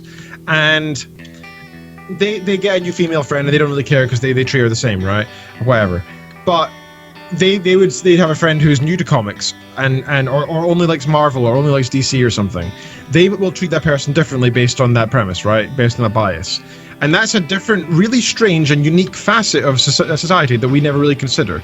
Now, the idea of intersectional feminism is that the understanding that sometimes these weird, convoluted lines of society can cross in a bad way. So, for example, and this is the example I read, which I thought was quite a good one. Imagine there's two people trying to apply for middle management, and their first job working in IT is as a manager. Now, one of them is a white female from a wealthy background who went to a good school, got good grades, and never had got any trouble with the law, and has good connections. Because of the good connections that she made through school, through other wealthy people, say like a friend's mother or whatever, she got the job she interviewed for this job as manager and got it. But she was against a Latina woman who went to a bad high school, had a history of crime when she was a teenager, but got over it later, and had no connections. And so she couldn't even get the interview in the first place, never mind try to go for it. So even if a company is trying to take in more women, it would fail to bring in other minorities. And the fact that they're trying to take in more women would actually be creating another problem in another facet of society. So it's not actually saying that it's bad for feminism or anything. They're just trying to say it's bad for society in general. So I kind of disagree with the term intersectional feminism. It should really be just called intersectionality or something instead, because that would make a bit more sense with the understanding of it. However, I think it's a good understanding that, and I think it really does highlight the fact that our society is a very complex thing.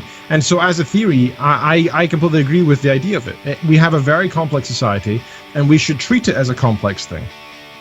We should assume that it is a very complex thing. However, it does not entirely, I don't actually agree with intersectional feminism from what I've seen in practice so far, because the only thing you can really do other than highlighting and educate people about the fact that, you know, there are different sects of society and we should consider these things, the only acts we can actually do on it are in terms of outreach, education, and that's pretty much it. Just like what I think we should do with feminism.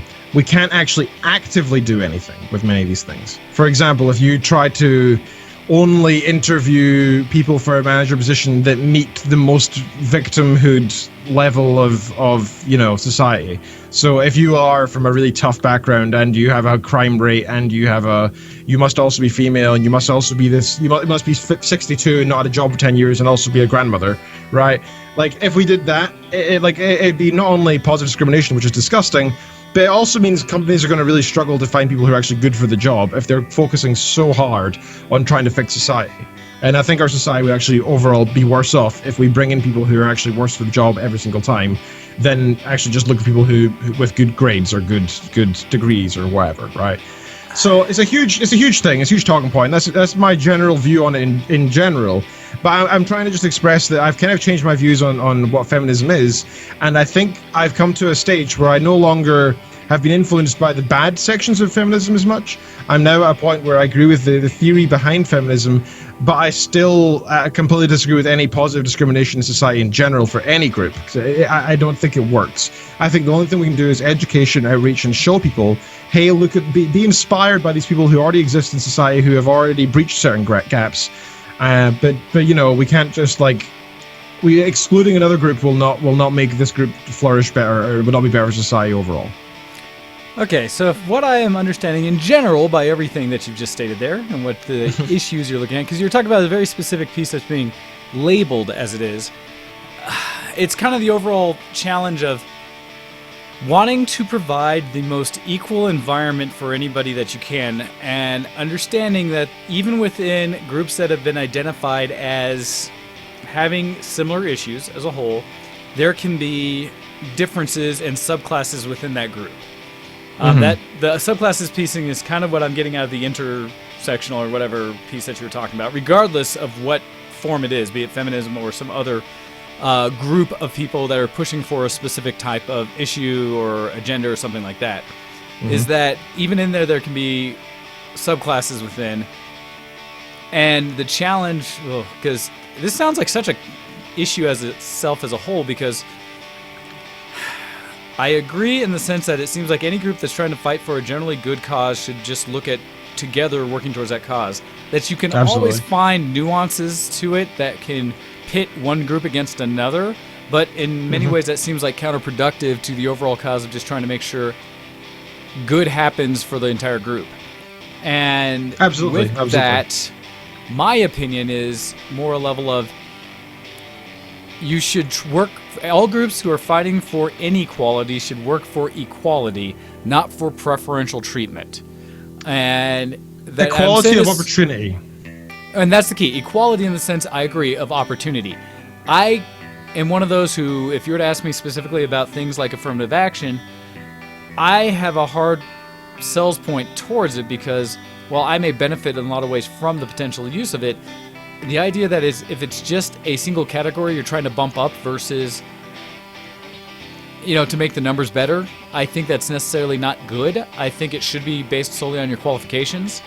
And so the more that can be done to strip away the ability to identify someone as male, female, a certain race, a certain whatever it may be, and just allow people to base it on the qualifications, I think the better off you get.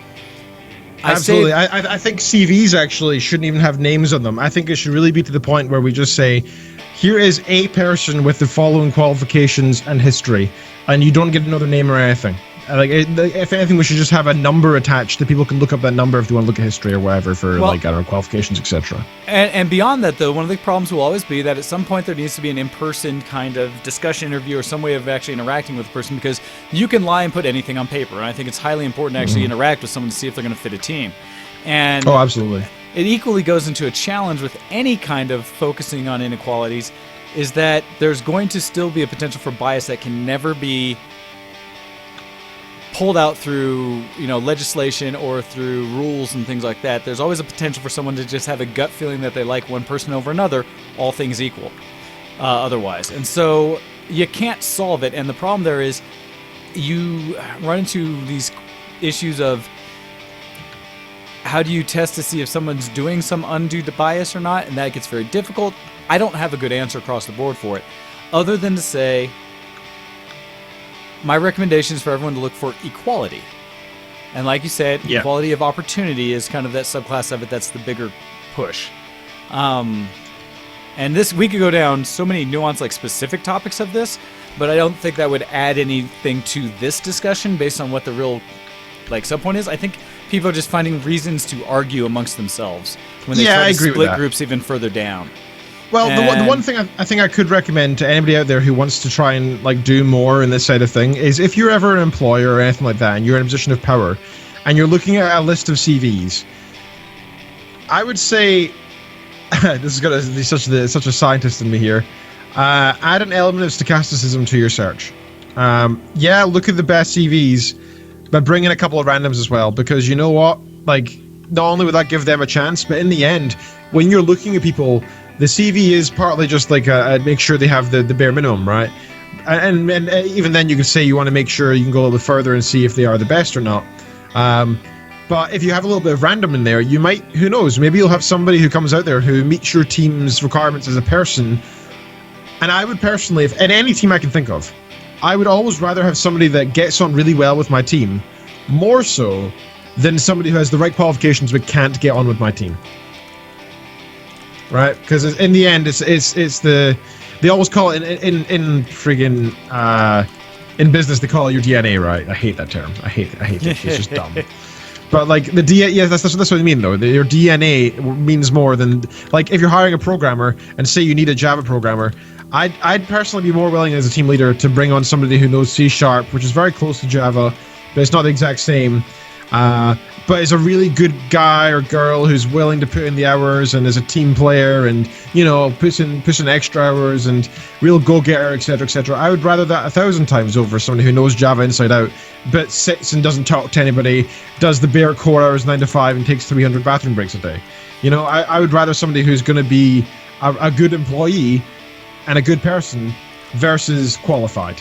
And I think because of that might actually aid in intersectionality in a sense, because you know what, generally speaking, the top people are probably going to be more likely to be white and male and such due to this inherent discrimination in the different systems, right? If you believe in that or not, that is where it would come from, right? Whether it be universities or previous work experience or whatever. So if you can bring in extra people, that would be the best way to do it.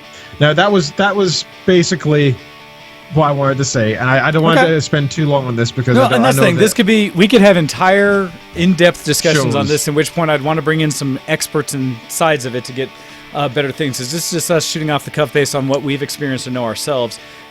And you could arguably say us being in different types of categories around, and that's why I want to pull off of just the feminist piece of it. Us both being guys and stuff like that, but just talking about equality stuff. And I posted some comment in there as my brother's responding in there about affirmative action and the point of it, and agreeing that yes, it had its place, and it may still in some ways. But I would want to focus on any efforts around it to be more about improving people's awareness that everyone should have equal opportunity, and thus some groups that maybe don't traditionally go for things. And that discussion I had at work not long ago was about women getting into scientific pursuits and engineering and things like that being far less on average than men. And discussing a level of just making sure that they're aware they have the opportunity versus doing anything unfairly to bring them up while bringing down an opportunity for guys in the same point. And that's where I'll leave that, because I do think, importantly, we need to get into another subject that's very timely. That is a effect here in the U.S., but in way, because of the things that we do here in the U.S., affect others around the world. That is a discussion, yet again, unfortunately, about net neutrality. Something that should have gone away in the last administration and no longer been an issue going forward at all. But because in the United States we have a different administration and now that it seems more intent upon taking away and destroying anything that was done previously than it has on actually empowering or doing anything good for the United States today, we are yet again having the discussion about net neutrality because the current FCC chief wants to get rid of it. And so, quoting... Yeah. Just that. So what I want to bring it up from, and I'm trying to give multiple perspectives of it, and so I'm going to go to a site that should actually have, I won't say a more balanced view, but not what is probably going to be considered the popular view on our end, but going to foxnews.com and talking about essentially saying that the Federal Communications Commission took a step towards dismantling the Obama-era net neutrality regulations this last Tuesday. Current rules impose utility-style regulations on internet service providers that prevent them from favoring their own services on certain customers over that of competitors. But Ajit Pai, the Trump-appointed Federal Communications Commission chairman, said Tuesday that he plans to, quote, repeal the heavy-handed internet regulations and return to the light-touch framework under which the internet deployed and thrived before 2015. The move sparked renewed debate between those who applaud President Donald Trump's efforts to scale back on regulations as well as consumer groups and internet companies. And here's some of the things that have kind of been said. And this is why I want to bring this up, because I would say arguably say that they are going to... that the Trump administration being against it. Anyhow, all right. So what even is net neutrality?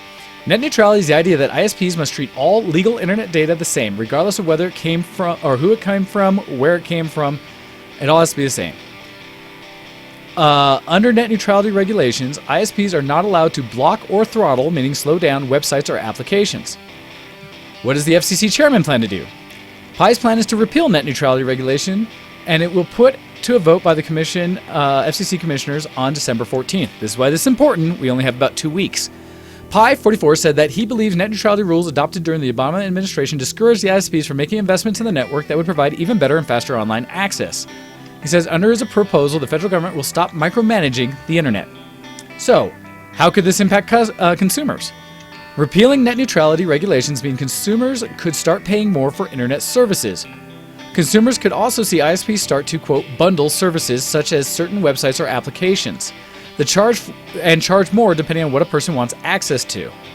Quote, right now, the FCC has designated the internet as a telecommunication service, like a phone service, which includes all of the rules that apply to prevent a company from blocking or throttling or favoring one company over another. The real question to some degree is the internet going to work like old telephone where you get to decide who you called and what you do, or is it going to become more like cable? So it goes on, and now here's the counterpoints as we go back and forth. Quote, and this comes from Julia Sanchez from the Cato Institute. Truth is, we won't know until providers start experimenting. Presumably, they'll try some things consumers don't like and others that prove popular.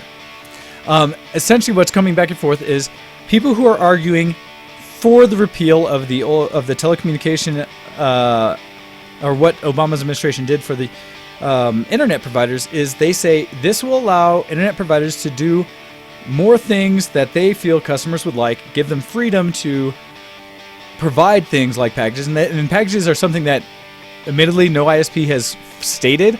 A lot of people are who are against changing what's currently going on with net neutrality, who want to keep the net neutrality rules in, state that they believe ISPs will start treating it like cable companies have in the past, where in order to get your Facebook access, your music streaming access, and your Netflix access or whatever, each of your pieces, you'll have to pay this tier.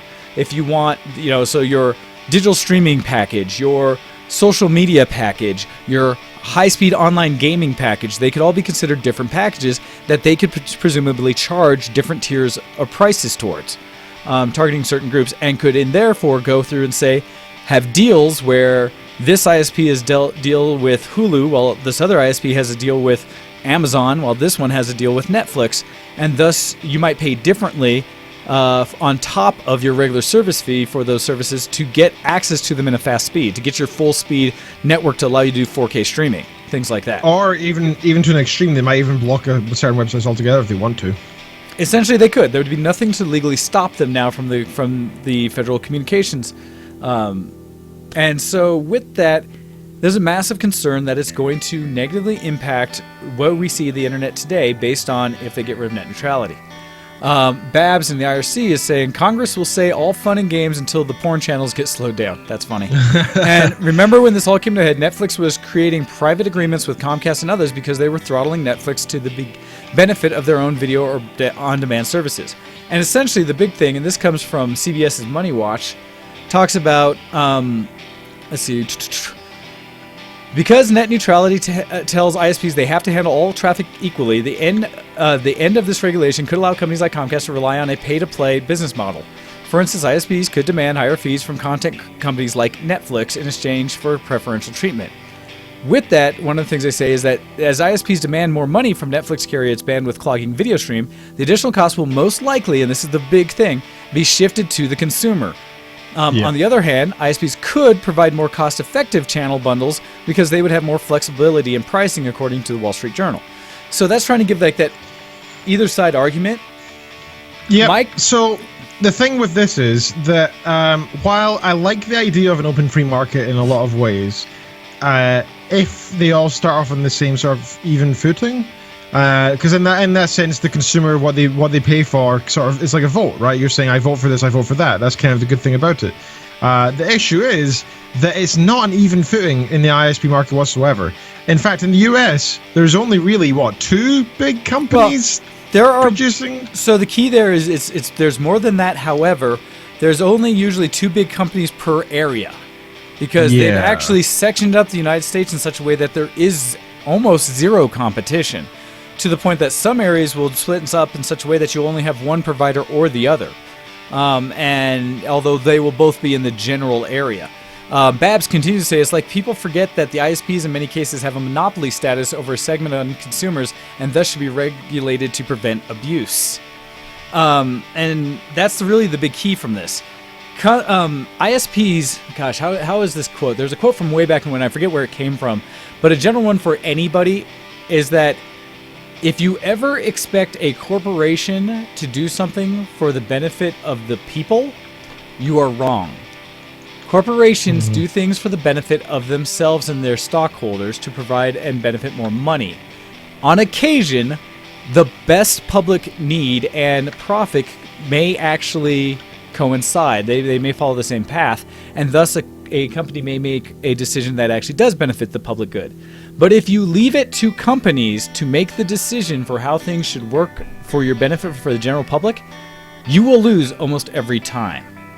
And so you need regulation from something like, in this case, the government in the United States, to tell them they have to play fair. That is really one of the biggest jobs of the United States government, is for the United States is to make sure different areas of the country, different states, and entities within play fair, that they at least give equal opportunity, what we were talking about. And this is actually why that came off the discussion about equality earlier.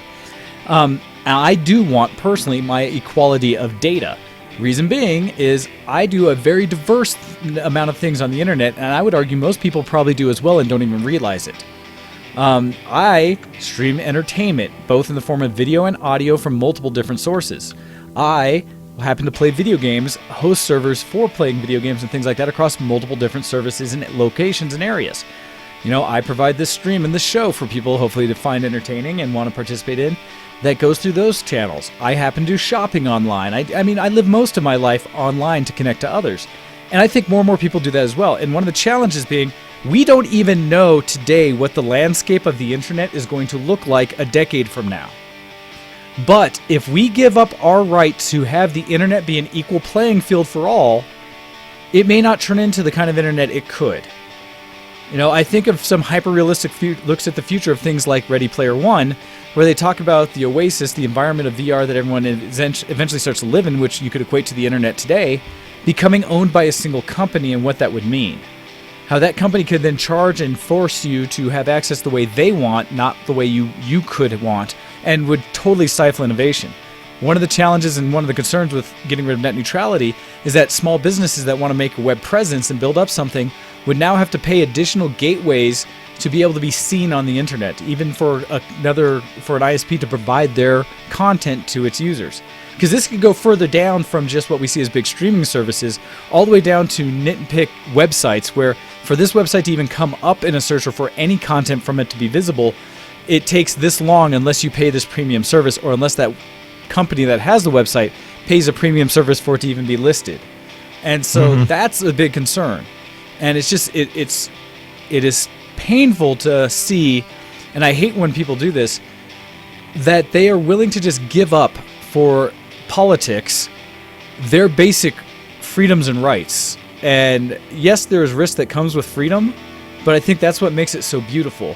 And once you start allowing corporate greed to drive everything we do, we have enough of that in the US. We don't need to give it up with the internet as well. It just, I don't know if there's enough ways to say it. I think we've in the past gotten across to our viewers and our listeners that net neutrality is important and something we should all fight for. I think one of the bigger things to throw out there, though, is what do we do? What do we do to actually fight net neutrality or fight against the repeal of net neutrality, especially when we have a group that is actively trying to destroy it for profit? And so that's one of the concerns. And I don't know. So one of the things there's several things, right? First and most effective thing that Americans can do is write to your congressman. Write to your congressman and say, I support net neutrality. Here is why I do it. Here's why I'm against it. I vote for a congressman or congresswoman who votes for net neutrality. Keep saying this over and over, because in the end, politicians like money, right? Just like everybody else, and they can be bought off by corporate greed. But in the end, they can't be there without a voter's vote.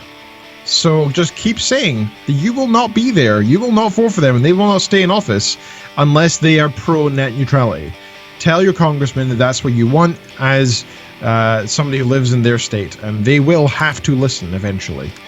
Just do it. Send them a message. And with that, one of the ways to do it, but yes, sending a letter is a big one. Calling them is often very effective, especially when you keep inundating their office with calls. I posted a link from EFF.org that talks about add your voice and contact Congress, where you can link off that and be able to put out notification. This one, admittedly, is a little more pointed because of the way the label of the site's called, but it's essentially doing similar in that this is a way to contact and basically talk to Congress to say you need to keep net neutrality, but this one says savethenetfromtrump.com. Admittedly, that one, like I said, politically sounds motivated against Trump himself, but it is his FCC chairman that he appointed.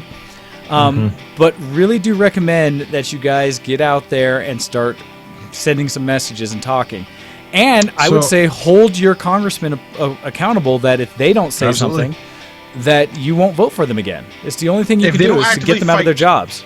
Yeah, it's not just they can't be neutral in this. They need to fight for your rights, right? Not just stand back and say nothing. That's not good enough. They need to actively fight for net neutrality and say that as well. The other thing you can do, and I shared this on Facebook on the Show X page yesterday, please do check it out, is you can go and vote. online right now on, I can't remember what the US version of it's called. Let me go click on it and find out. Because we have one in the UK. For you can put something up for parliamentary vote by recommending. I think you need 100,000 votes in the UK for it to work. It might be more in the US. Give me 1 second while it loads. Oh, come on, slow computer. Slow computer is slow. So slow. Okay, We the People is petitions.whitehouse.gov. Click on that link. It's on the ShowX Facebook. If you don't have us, you can find this easily there. And it says, We the People call for the resignation of FCC Chairman Ajit Varadaraj Pai. And it's currently got 39,000 signatures, which is no small amount, right? That's a big amount. Calling for his resignation for him trying to get rid of the... Clearly just because he's fallen into corporate greed, right? That's the issue here, and this guy needs to go. I'm not trying to interfere in our country's politics here, but I'm actually... Because I care about my own countries, and they are... You know what? They're based on yours. Like, they are, right? No, we tend to do things in other countries' watch. Yeah, so and the same with us. I'm sure if the BBC websites and all their stuff, and was suddenly the laws were changed so that you can only watch it if you pay tax or whatever, you guys would miss out on that as well, right? So please, if you follow our kind of our standpoint here, either call for this guy's resignation, but most importantly, please call your congresswoman, congress lady, and get it sorted, and get your friends to your family too as well, because it's not just one voice. Try and use those around you who believe similarly. Get your friend group, get your fellow gamers to do it. Takes 5 minutes, takes 10 minutes, no time at all, and it's well worth it for your own personal freedom online. Because you know what, the internet is a place where, and in many countries we're trying to currently fight for it to be seen as a human right, the human right to the internet, because it is the main source for information and education, right? If you're unsure about everything, law, you can find out. If you're unsure of medical health and you want to learn some first aid quickly, you can do it. Can you imagine if you're trying to access a first aid website quickly, but it's not paid a deal with your ISP, and so you can't access it and somebody dies, right? That's the dumb crap that could happen. That kind of dumb stuff, right? Why have it all throttled? Just have it based on what people can actually afford in the first place. Have the servers set up by the people who set up the servers, and that's it. Not your access point. That should not matter. Because you know what? Like, our governments have set up worldwide transit networks through satellites and through deep sea cables. Can you imagine if they started charging you for that? So if you wanted to access a website that's based in the UK, it costs you an extra $1. Can you imagine that? They could do that. They have the right to do that if they want to, right? If they get rid of this kind of bill. They could choose to actually charge for the way you access, where you want to go, where you're pointing it to. Right now, it doesn't matter where you want to access a website that's based in Australia, in the US. Imagine you want to play with imagine you want to play some games with me online, but we had to pay extra for it. Can you imagine that? That's the kind of stuff that happens when net neutrality is gone. And that's the problem, is unfortunately can. And one of the things, as we're getting to the end of the show here, that Babs also threw into the RC is a link where it talked about there are some companies and some organizations out there who've been actively lying to everyone and doing basically a huge push to state things to help say they're supporting the repeal of net neutrality, and it's actually been found that a lot of these groups are fake. That they're pushing fake names, internet stuff, and things, fake support behind this, where the real support numbers is significantly less. That most people in the United States want to maintain net neutrality, and especially people who actually understand what it's all about. And there's actually an interesting Reddit analysis on some comments that were anti-net neutrality, and they found some very common patterns amongst them all that indicates that it was done by a bot, which is very interesting. And so that's exactly when you have that much money and you have a way of making even more money, you know, you can see why they can just press a button or hire somebody for 30 grand and say, hey, can you go and put some bots around. We need the public to think that other people disagree with them, that there is some dissent. But you know what? I don't see why anybody in the public would be anti-net neutrality. It doesn't make sense. No, it doesn't. I have yet to hear an argument that makes sense that net neutrality should go away. I've yet to. I mean, I counter the free market one, which is the main one I would bring up. But that one doesn't make sense anymore because it's already monopolized. And Babs says again, and this is something I've echoed in the past multiple times, which is, I'm paying for an ISP for a service. It's not like it's free. I understand making the customer the product by giving away the service, but when I pay for it, no way. Don't turn me as a paying customer into a product and open up the revenue streams. Not cool. For me, I'm paying for access to the internet. That's it. I'm not paying for a gatekeeper to keep me from parts of the internet. If I pay for a type of service, meaning at this speed, at this much bandwidth, whatever, just give me that and stop working on my behalf or on the behalf of others in that process. Just do that piece. That's all I want from an ISP is give me access. Yep. After that, GTFO. I don't even want to hear from you. So one last final point before we end the show. The ShowXR contest has ended today. We'll announce winners next week since we're running low on time. But I'll put up a new R contest right now. If you have any specific themes you want me to do, tweet me. I'm at GoHex. Send me a tweet and I'll consider any themes that you send over for the next R contest that will last over the next 2 to 3 months. Okay? So thank you very much for everybody for taking part in what we have there so far. Tabaxian just put up his piece as well, just on time. The email reminded me about it, saying that somebody's put something in. It's good. And with that, I think we can wrap up the show, though, sir. Anything else you want to add before we do? I don't think so. I think that's pretty much it. So with that, thank you very much for joining us today, Ken. Please let everyone know where they can catch us, and we will get out of here. Sure. You've listened to ShowX on VTWProductions.com. Check us out on multiple places. You can support us on Patreon.com/ShowX from the minimum of $1 per month, which is a tiny amount to support the show, and we much appreciate it. You can check out us on Twitter, twitter.com/VTWShowX, twitter.com/DocDead, and twitter.com/GoHex for the show, for Mr. Wayne and for myself. Check us out on Facebook for all your meme needs and also net neutrality stuff and gaming news and technology news. Whatever we generally find interesting is shared in our ShowX page on Facebook. Find it by searching for ShowX, of course. You can send emails to the show for next week if you want your email read out on air by sending them into showx@vtdiversions.com. We'd like to thank you all for listening in. We very much appreciate it, and we will see you next week. As Wayne gets ready again. There we go. Sorry. I wasn't watching your camera. I didn't realize you got up. I would have stalled, but I didn't even know. I was like, what's going on here? Sorry. I just had to run and come back. All right, I'm back. We're good. Show's over. Okay. Right? Yeah, it's done. Right. Let's go. All right, thanks, everybody. We'll catch you again next week. Sorry, kid. Bye. Goodbye. See you in the next zombie.